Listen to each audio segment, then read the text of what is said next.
Welcome. This is the race weekend wrap up show from the Spanish Grand Prix. And I should have done this video on Monday, but where I'm situated, I just couldn't get in and do it. The weather was too hot.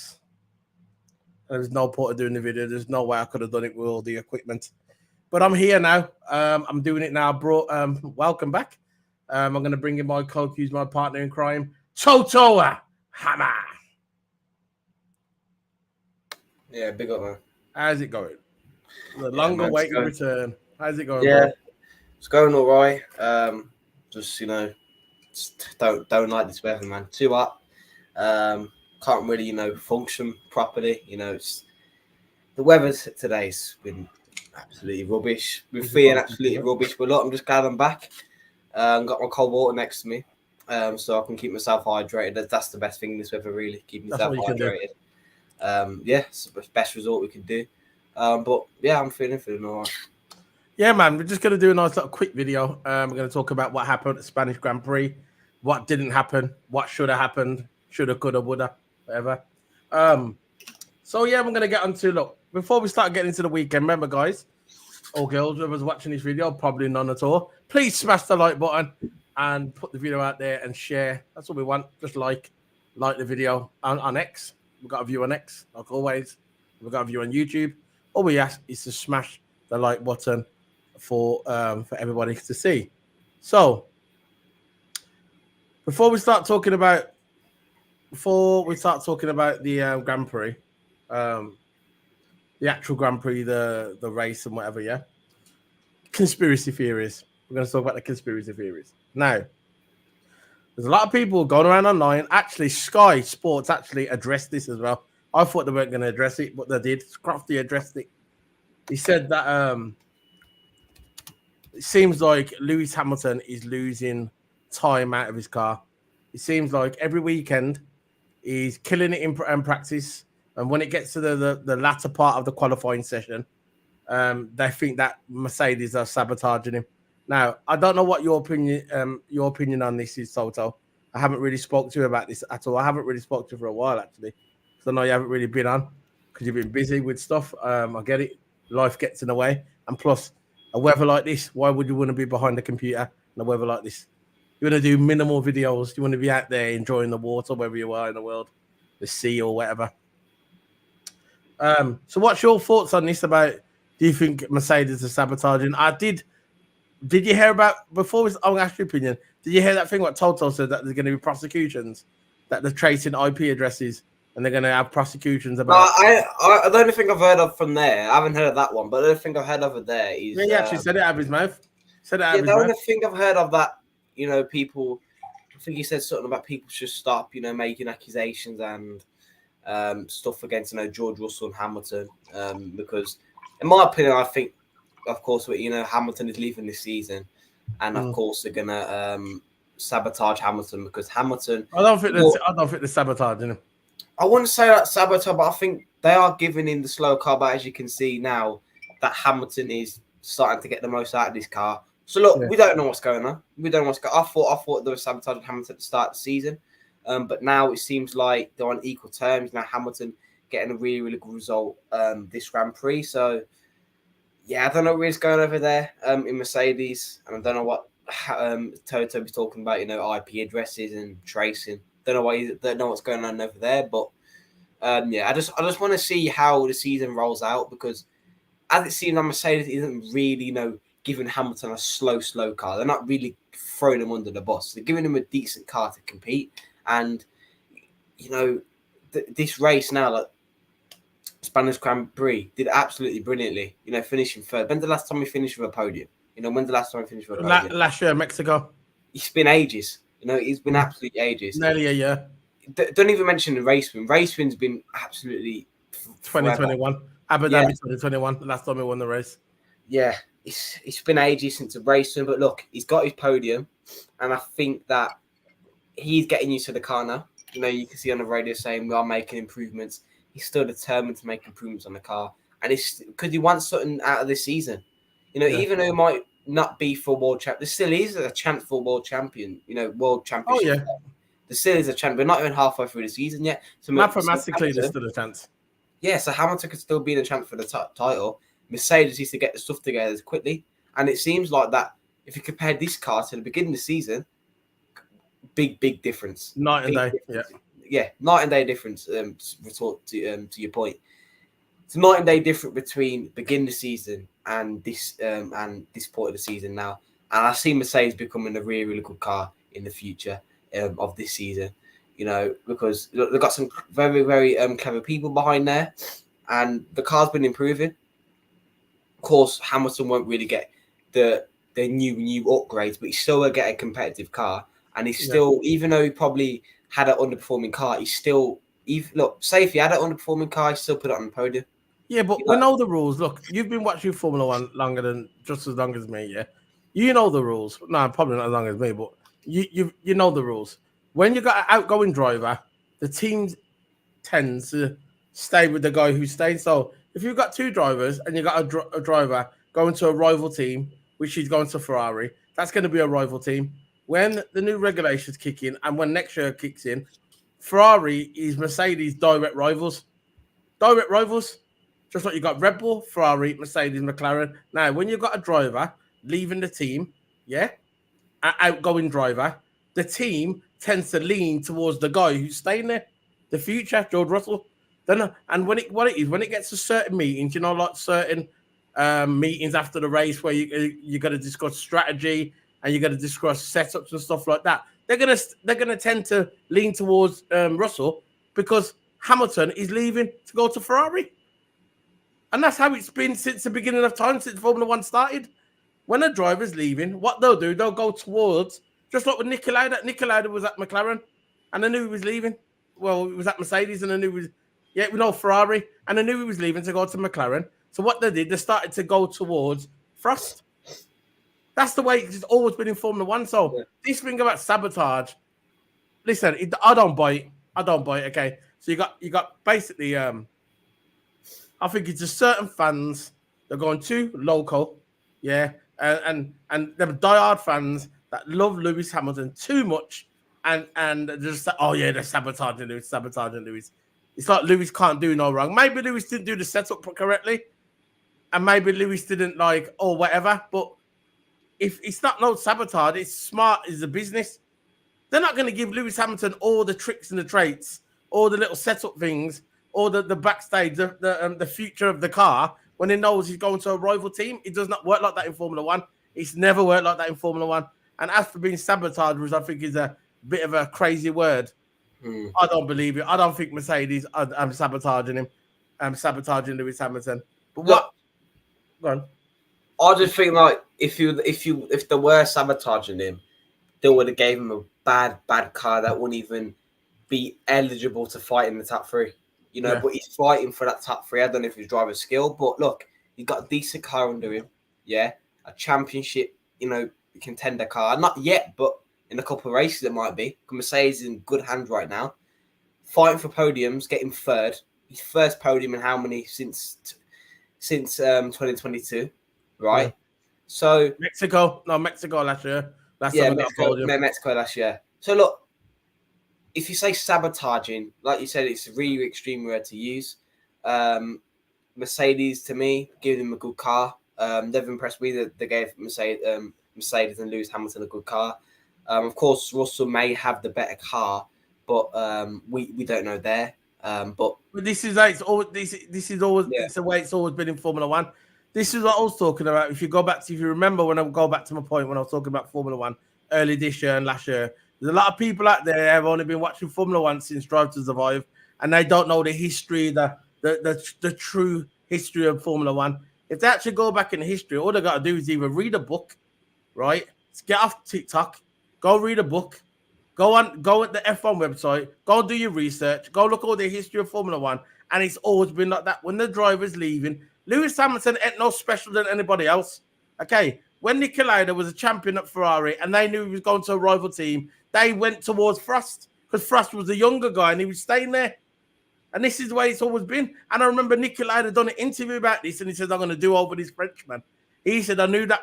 He said, "I knew that Ferrari was going to be like this. because I knew that I was leaving to go to McLaren. And he goes, it's okay. That's always the way it's been. It's always been like that. If it can happen to Niki Lauda, a legend, it can happen to Lewis Hamilton. It's the same thing. It's always been the same. It's always been the same in Formula One. It's never going to change. When you get two drivers and one's leaving to go to a rival team, right? Going to a rival team, and they are going to be a rival team, Ferrari. You know, these meetings that you always used to go to when the Formula One finishes, all these setup meetings, there's going to be less of that for Lewis Hamilton. The more and more we'll go towards the back end of the season, he's going to go to less meetings, and he's not going to know. And, you know, certain stuff for the setup for next year, he's not going to know none of that. That ain't going to, he's not going to, he'll have no say or anything in that interview, because there's no way they're going to tell him secrets and then he goes out to Ferrari and he goes and tells Ferrari. It's always been like that in Formula One. So people just need to relax. There's no sabotage, and that's it. That's just my opinion. Now, Toto said that he was, they're taking names, they're going to court, they got IP addresses, they're chasing people down like the 007, thinks it's 007. They're getting all these IP addresses and there's going to be convictions. And I said, good. It's about time these trolls, who think they can talk crap on the keyboard, death threats to George Russell, pathetic. Oh, come on, man. Threats. This is what's happening. There was death threats, and this is why Mercedes said as soon as that come into it, they started chasing IP address, and there's going to be convictions coming. Good. Think you can come online and start getting death threatening people? Yeah, you see Wagwan. This is what's going to happen. You will get them kind of people need to be dealt with, man. Exactly. You know, at the end of the day, it's Formula One, and exactly they get paid a lot of money. We don't. Simple. Look, at the end of the day, these drivers have been working hard since the karting day, since they were probably 8-7 years old, right?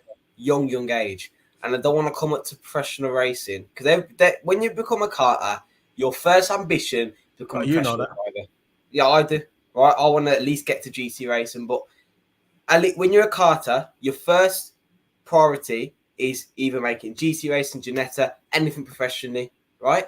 But if you do make it to Formula One, because Formula One is an absolute pipe dream, if you do make it to Formula One, you do not want to be getting death threats from other stupid people online. Right? That's what they are, the stupid. They got no life, right? And if they do got a life, they need to sort it out, right?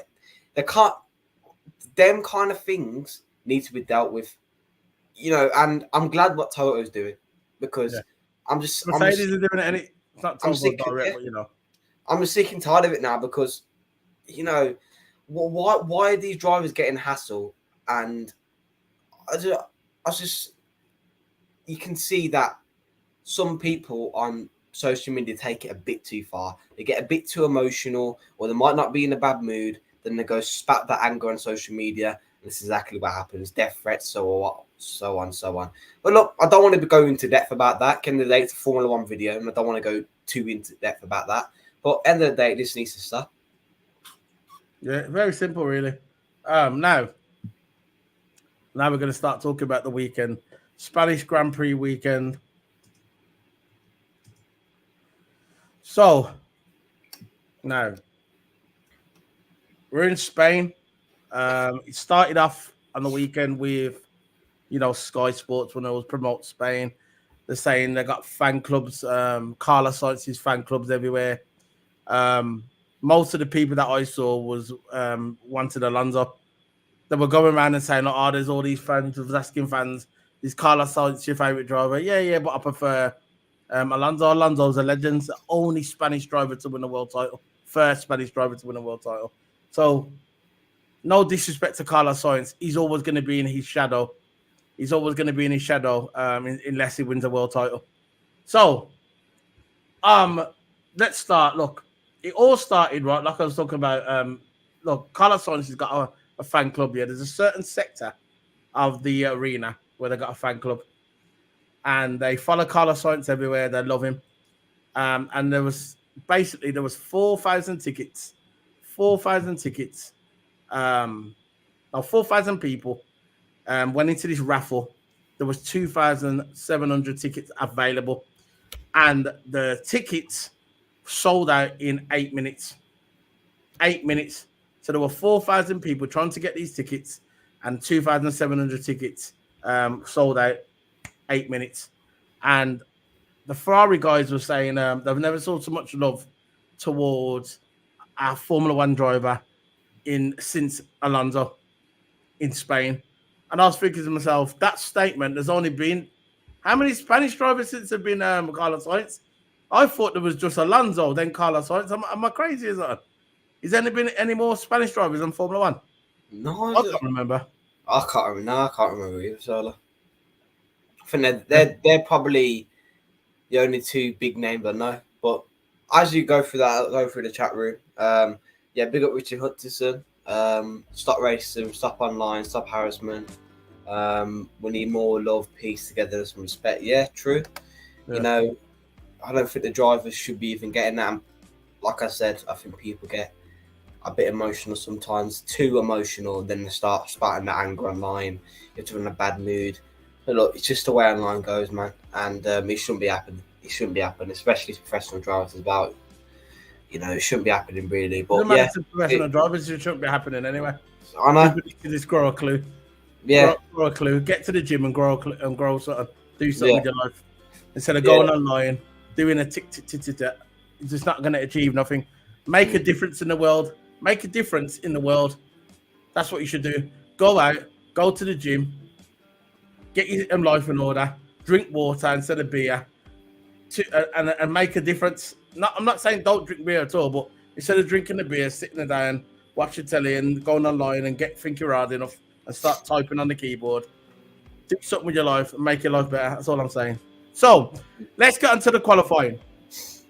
What do you think of the qualifying total? For me, I think the qualifying was. Let me guess who was the first person. Before you get further, I'm going to take you this. Sorry. Guess who was the first person to get a penalty? Who? Guess. He gets a penalty every qualifying. He finishes last every race, and he always crashes his car somehow. Sargent. There you go. You see, you knew already. You knew already. Yeah. First qualifying, boom, penalty to Logan Sargent. There you go. Getting in Fingy's way, he was impeding Stroll in turn 10. He was impeding Stroll. Yeah, I remember that. So they gave him the penalty. What do you think? What do you think of this Sargent guy, man?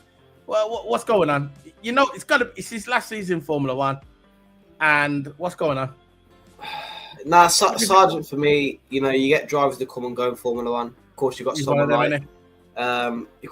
like Brendan Hartley, for an example. You know, I remember when he drove for Toro Rosso, 2017, 2016, one of them years. Good driver coming in, good prospect, had a good first season, and then more seasons as it went on. You know, just didn't really adapt to Formula One.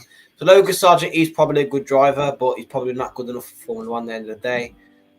Just a bit like Villeneuve says, if you're not good enough, just go. You know, that's quote Villeneuve about what he says, and it's true. Villeneuve. Just keeps it real, man. Oh man, Villeneuve. It is true. You know, he's simply not good enough to be in Formula One. His teammate is always out beating him. I know.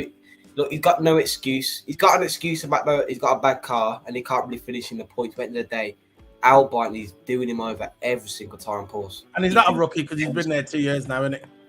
Yeah, you know, because Albon's a seasoned vet now. Yeah, he is, and Logan Sargent hasn't really adapted to Formula One. You know, coming in as this American driver, because America haven't really had, you know, good driver, because I had Mario Andretti, which is an absolute amazing driver. One of the best. The first and only American driver to win Formula One championship. Yeah, Mario Andretti, big up. You know, Logan Sargent, yeah, absolute amazing driver. Logan Sargent, you know, came in American driver. I think that's what it was, isn't it?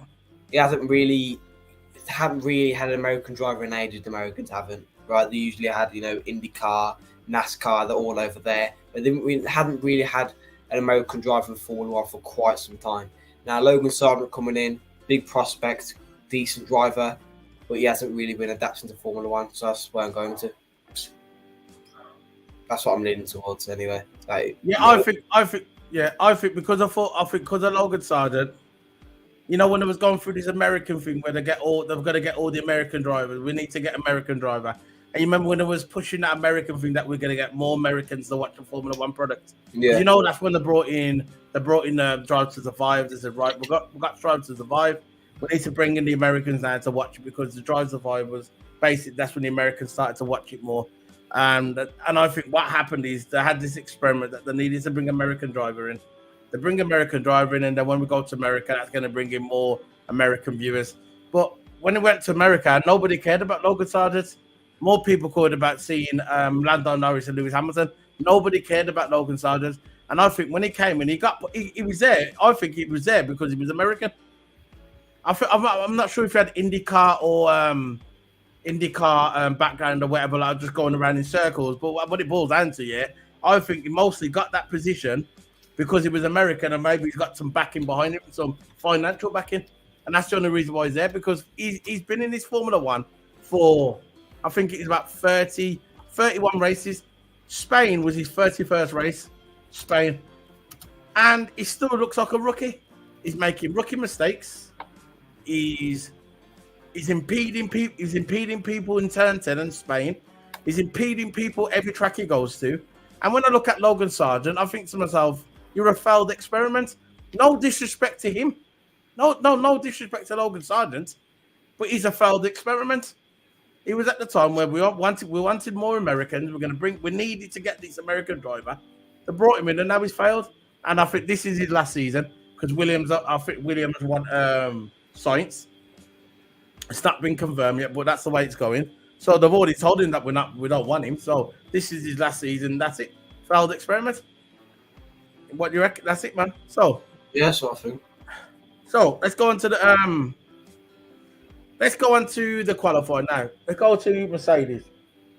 Hamilton, when he went on to, I think it was his first qualifying, he had to use an extra set of soft tires. Usually you can do the one stint, you know what I mean? You do one stint and that's it. Then you can save. When you go into Q2, you don't have to use no extra soft tires. He went wide in turn 10. He went wide in turn 10, and I think something happened with his tires. He had a crap lap, and then he come out on the radio and said that was a bad lap. So we had to come and use an extra set of soft tires. When you do that, what happens if you do that in practice in Q1? When Q2 starts, you've got to use a brand new. You've got to use on your first goal in basically when you're in Q1, if you don't get a good lap and all something happens with your tires, and you've got to use another set of soft tires, a brand new set in Q1. When Q2 starts, you've got to use the same tires on your first run, and that's what he had to do. So he come out, done a crap lap, and he come out and said, look, I've done a crap lap. But when he went out on his second stint in Q2, he put the fresh tires on, and he went right to the top of the table. And I thought to myself, that's what I want to see. And what did I see online? What did I see online? They're only giving Lewis Hamilton a good car because people are complaining online. You can't win. You can't win with those people. You see? So what do you think of that? So he made that mistake in Q1 and he had to use his fresh set of tyres in Q1, 2 sets of tyres. So when Q2 started, you know, when you go for your first stint in Q2, your first run, he had to use a used set of tyres, the ones that he used in Q1. And he got a crap time. The time was horrendous because obviously they were used tyres. After that, he put his fresh tyres on and boom, straight to the top. It was clever stuff. Clever stuff. Yeah, what you think of his what you think of it? What you think of Lewis Hamilton? The way he nailed it. Yeah, he nailed it well. You know, that's come to his experience. How used tires in qualifying too, because you don't want to use all your fresh tires for all 3. He had to in the first one, didn't it? Because he made the first one, of course, first qualifying. You want to get off strong. You want to start your fresh tires, get through safely. He made a mistake in it, so he had to go again and use another set. Yeah, and which hampered his time a lot.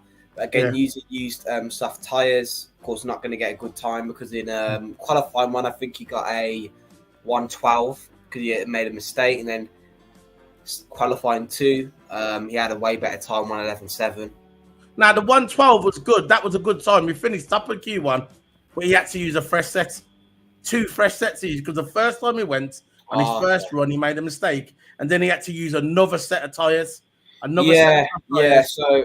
So when them tires that are used in Q1, where he got the fastest time. He actually used them once in Q2 just for the first run.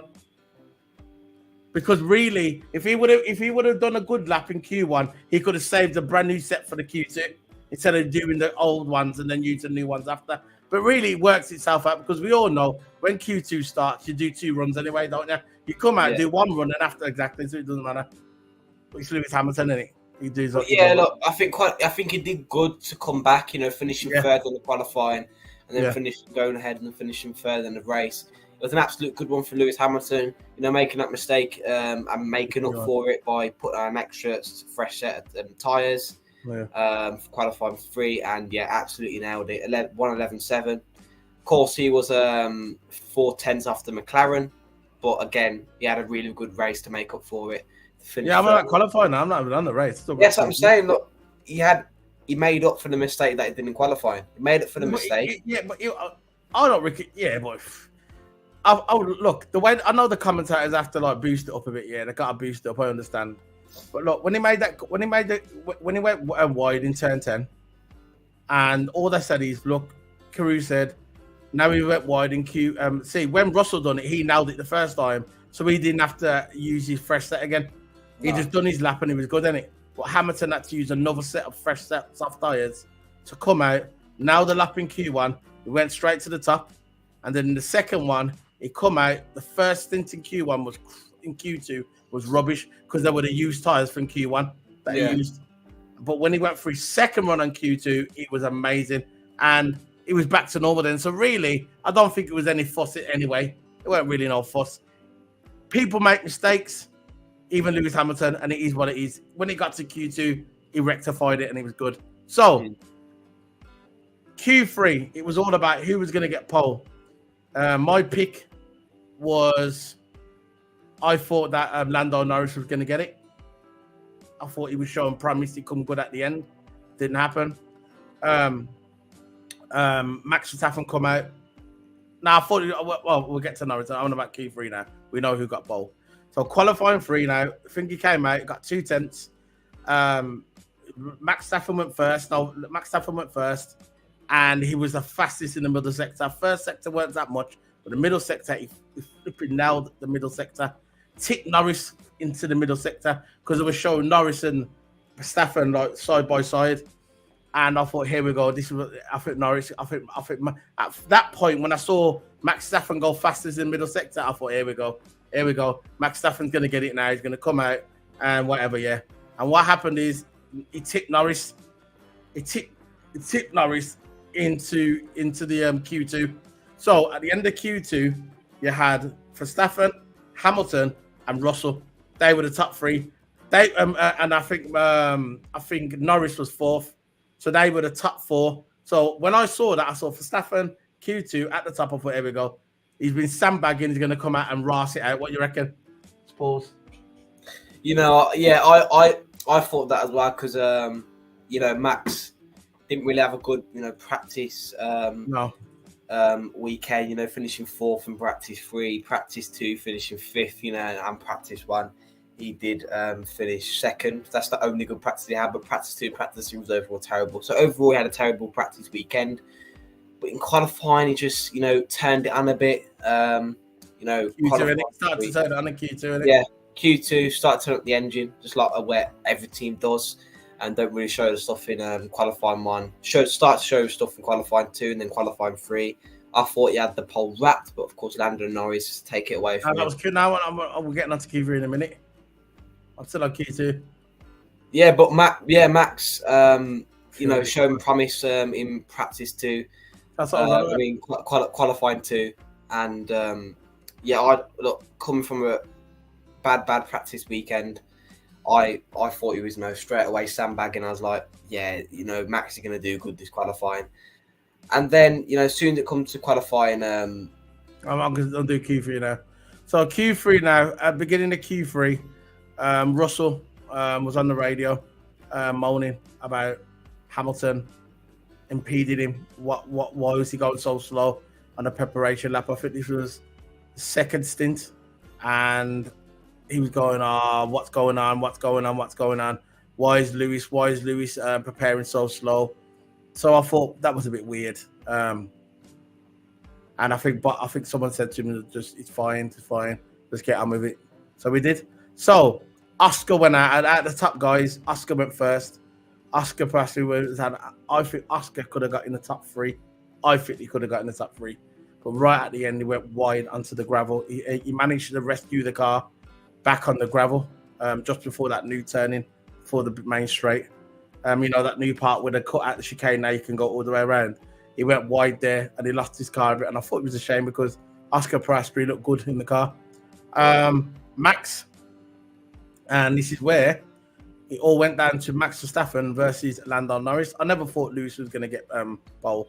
I just want Lewis to get in the top 3, so that would give him a chance to fight for a win. Because every time Lewis has been qualifying lately, he's always in 6th or 7th or 8th, and this is why it's always harder for him to try and make up the time to try and get in the top 3. So Max went on his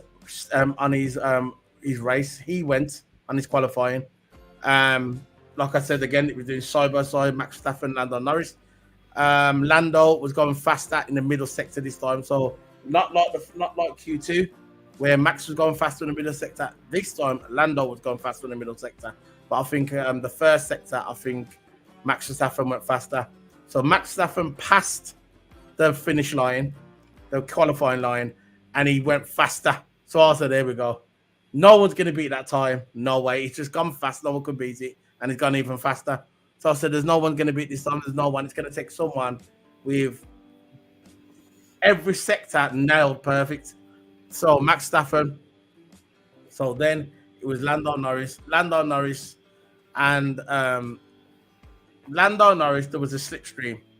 Basically, this is where it all started with Max Verstappen. Max Verstappen, on his final run, orchestrated a slipstream between him and Checo. They don't care about Checo. Point proved, they do not care about. They're openly admitting it. They're openly, blatantly doing it now. Checo, right? They sacrificed Checo just so Max Verstappen could get a toll to try and get him over the line. So I had the toll from Checo. It worked. It worked perfectly. Max Verstappen went even faster. So then he needed the toll to go faster. But little does he know, Lando Norris had a little cheeky toll as well. He was at the beginning.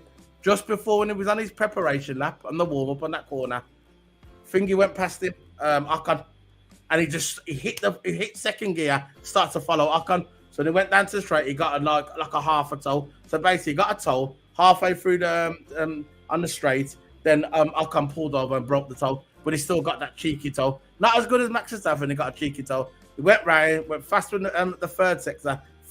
Middle sector looked a bit. They looked like they matched each other, but right at the end, Lando Norris nailed the lap, passed it, and beat Max Verstappen. And then after, Lewis Hamilton came, and Lewis Hamilton got third. So for me, that was probably one of the best qualifying I've saw in the last couple of years. That was a really good qualifying, and that shows the maturity and the future champion, in my opinion, Lando Norris, showed his maturity today. What do you think of that, bro? Yeah, because Norris has really been, performing in that McLaren car, and of course that McLaren car improving every single race since the start of the season. Didn't really have a match with Red Bull, but now coming into the, more and more races going on, that McLaren car is getting really, really good. Of course, in qualifying in Spain just now, I didn't think he was going to nail the lap, because Verstappen had an absolute amazing lap, but then, Lando Norris' takeaway from him was absolutely amazing to see, and that someone can actually challenge the Red Bull, because we couldn't have no more years. That's just, to me, waffling man. But yeah, look, Lando Norris for me, overall, how his weekend went. His weekend went really good. For me, he should have won the race, but he weren't deserved for Max. I think he should have went to Norris. Norris had. How much did he qualify now? That's what I'm saying. Like, Lando Norris had a really, really good lap coming in to qualifying, coming off a really, really good weekend, and yeah, I'm just glad that Norris sealed that pole, and overall, had a good lap, and you can see that improving as a driver. Every single time he's improving as a driver. You can see, can't you? And you can see, and you can see he can become championship winning material. I think he's championship winning material. He can win it. Yeah. He's always I want him to. He always wants to win. He never wants to come second. Never wants to come third. He always wants to win. So yeah, so we're gonna get onto the race. We'll just talk about the race briefly. Russell, in my opinion, kind of derailed McLaren. But it weren't Russell's fault. As I see, if Lando Norris would have had a better start, he could have got in front, and I believe Lando Norris had to guard the win. He got derailed by Russell. Russell came around the outside. He tried to pin Max Verstappen in the corner at the beginning of the race. He tried to pin Max Verstappen in the corner. It didn't work. But Verstappen forced back out. And Russell, while they were scrabbling with each other, Russell went around the outside and swooped around the outside and beat them both and went straight to first place. Lando Norris was third. Second was Max Verstappen. Fourth was, I think, Lewis. Lewis was fighting with Carlos Sainz for a while as well. But look, when Russell went in front, I thought there's no way he's going to keep that. He ain't got the car, and it proved. He went out in front, and he got caught. Got caught by Max Verstappen. Max Verstappen passed him. Lando Norris was kind of fighting with Russell for a while in that race. He kind of slowed McLaren down a bit. I think McLaren should have pitted earlier, and instead of trying to fight Russell, because when he was fighting Russell, Max was getting away. But I've noticed with the time, he never really got away from the drivers that much behind him. Not like before when he used to be like 10 seconds ahead. Them days are gone. So that's good news for the future of Formula One, the future of this season. But I thought the strategy kind of killed them as well in the pits. I think they should have pitted a bit earlier, come out on medium tyres, and that's what I would have done. I think as soon as Russell went in front of Lando Norris and went in front, I thought his race was gone then. I really thought that Lando Norris had the pace, and I think he did. He had the pace to beat Max Verstappen, but it never happened. He come close, but what's your thoughts on it, man? About the race? Yeah, I think overall the race was, a lot of strategy was involved in it. A lot of strategy was involved in it. It was a mix of one drivers going for a one-stopper, mixed driver going for a two-stopper. I think one of the drivers went for a three-stopper, but Pirelli's strategy was like soft and then then a long stint on the mediums, and then soft towards the end. And I think that's what Hamilton went for. I think soft towards the end because the soft was a really, really good tyre today. It was a really good tyre. Now starting up, I think Ross did about 28 laps in the softs. Extending that soft tyre by its limit because the soft tyre only supposed to go to 21 laps max. Yeah, maybe 8 laps. But of course, that soft tyre was really, really good at Spain today. Surprisingly, because the soft's only good for like 10 laps, and then that's for people going for a really, really aggressive strategy. But the soft was a good stint, and I think more people going for long stints. Really, they weren't really going for like the free stopper weren't really a factor in this race. Really, no, there was no free stopper really in that race. Usually, mix just two stoppers, either hard towards the end or medium towards the end. If someone wants to do a shorter stint or a longer stint at the end. To try and gain as much position as possible because the undercut is really, really strong here. It's really, really strong here. You've got to get your pit stop done at the right time. It's why strategy is a big part of this race. Really, really big part of this race. And the strategy for me that I prefer the soft tyres towards the end because to me, I think soft tyres are a really, really amazing tyre today. I mean, in the race. But strategy was heavily involved. I think Red Bull got a pit stop of 1.9, and McLaren got a pit stop of 2 seconds. So there's McLaren and Red Bull probably got one of the best pit stop, crew on the grid right now. They've got the fastest pit stop crew, and McLaren and Red Bull just battling that for strategy. For me, I thought McLaren had the better strategy, but of course they came up short. To me, I think McLaren should have won the race. But look, what I thought about the race was an amazing race. Really, really interesting. No safety car, no nothing. But I tell you about this race, it was really, really, really interesting. It weren't boring, it weren't paint dry, really. I think towards the end it was probably paint dry, but the strategy was heavily involved, and that's what I like about the race. The strategy can change the overall the race, no matter where you finish in qualifying. It's what you do in the race, and it was a good, decent race, in my opinion. Yeah, it was a good race, quite exciting race. Look, the regulations are coming to an end, and every time the regulation coming to an end in the Formula One season, when it's in the last 2 years, it always gets exciting. If you remember 2020, when Lewis Hamilton won the world title, the last 4 races or 5 races of the season, Red Bull won them all. And we knew when 2021 comes, it was going to be an exciting season, which it was. And I think I could see this kind of happening now. I think Lando Norris is going to run Max Verstappen close. I'm not sure if he's going to win it. I hope he wins it. I'm not sure if he's going to win it this year, but I think when next year comes, the last year of the regulations, a bit like 2021 with Lewis Hamilton and Max Verstappen, I can see this happening with Lando Norris and Max Verstappen, because if Lando Norris loses his world title,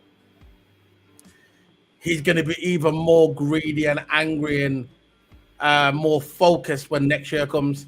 And I think when next year comes, it's going to be like 2021, Lewis Hamilton versus Max Verstappen. You can see it happening. You can see this kind of rivalry going to happen. You got the commentators keep coming out and say, "Oh, the friends."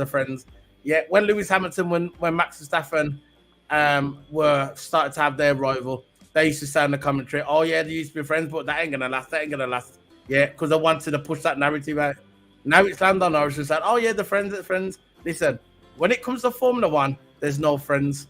All what matters in Formula One is winning the World Championship over everything. And if they do have a friendship, that ain't gonna last when they start going wheel to wheel with each other. The friendship ain't gonna last. Believe that. Many of friendships have come into Formula One, so-called friendships, and when the championship's on the line, that friendship will dissolve, and that's just the way it is. That's the nature of the beast of being in Formula One. Winning is winning, and that's over everything. And you know this, Toto. When it comes to championships, when it comes to friends, there's no friends. You might be friends at the time, and you might have the best intentions, but when you know you got a car to compete for the championship, your friendship gets moved away, and it's all about that championship. And I hope this is what happens next season. I'm not sure if Lando is going to win it this year, but I think next year is definitely going to be a special season, because it's the last year of the regulations. All the teams have caught up, and it's going to be an amazing. I'm not saying he's not going to win it this year, but if he doesn't win it this year and he gets picked by a couple of points, that's going to make him even more determined for next year, like Max Verstappen was in 2020, and then he came into 2021 and started taking it to Lewis. So that's the end of the review. We've been going for 45 minutes. So Toto, anything more to say about Formula One? Let's hear what you got to say, man. Well, again, like I said last video, Formula One is in a good place. You know, we got someone to challenge the Red Bull, McLaren. I think can be in a really, really good chance to win the title, because McLaren looks like an absolutely amazing car. We're looking at getting the race win. Of course, Matt's got it. But Lando Norris drove an absolutely amazing race, and you can see they had that determination to win. Every single race, he wants to win. He doesn't want to come second or third.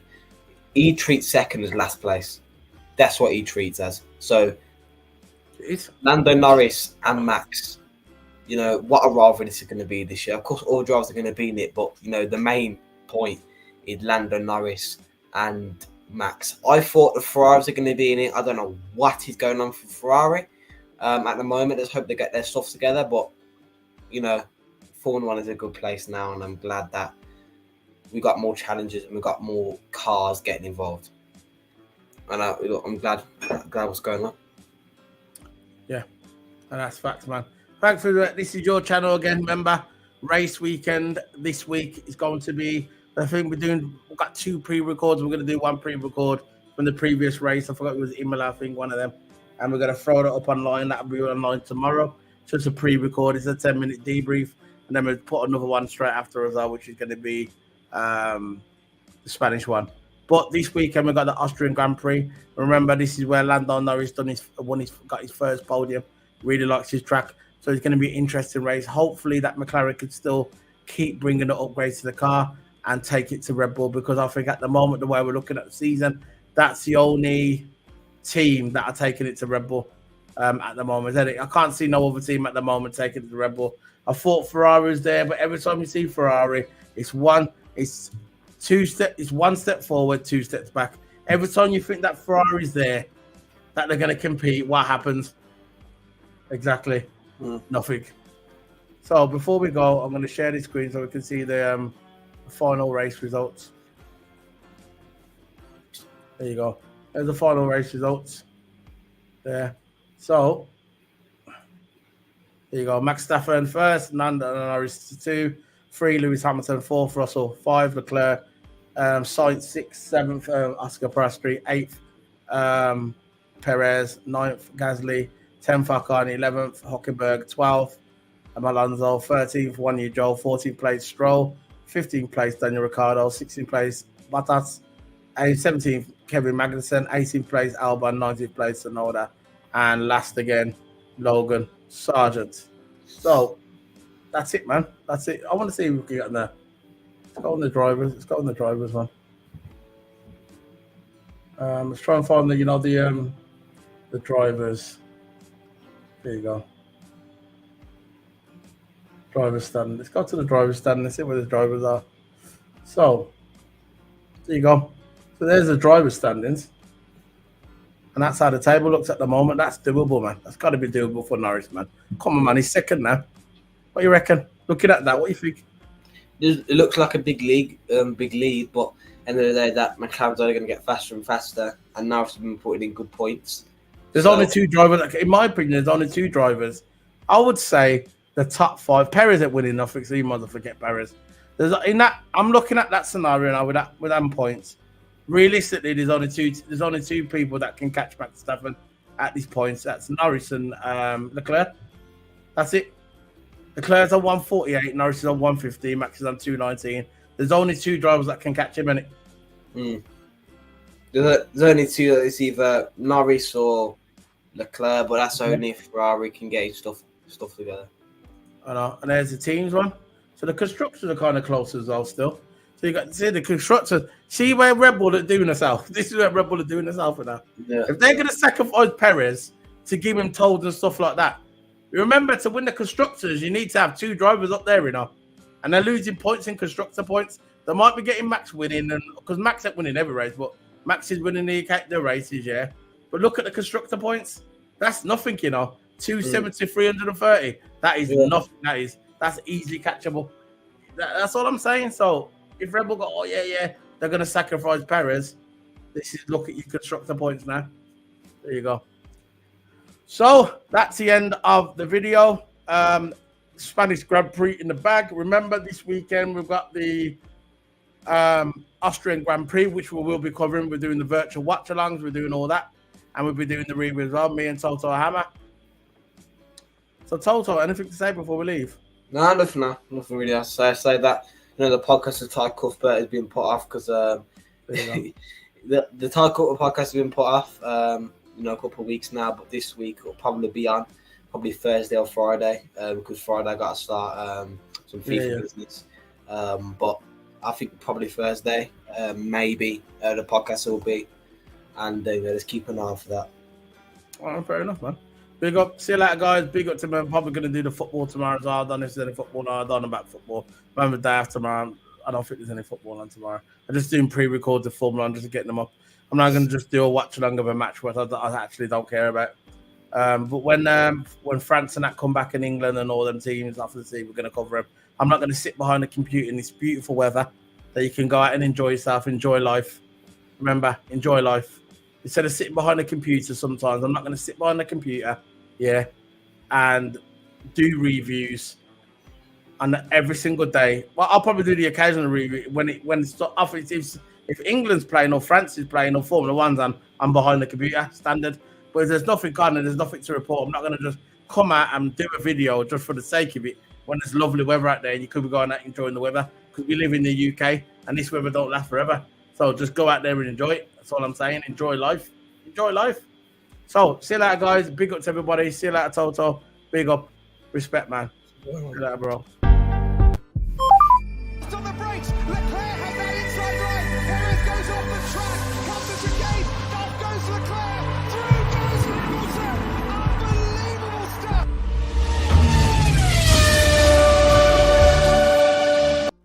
5, 4, 3,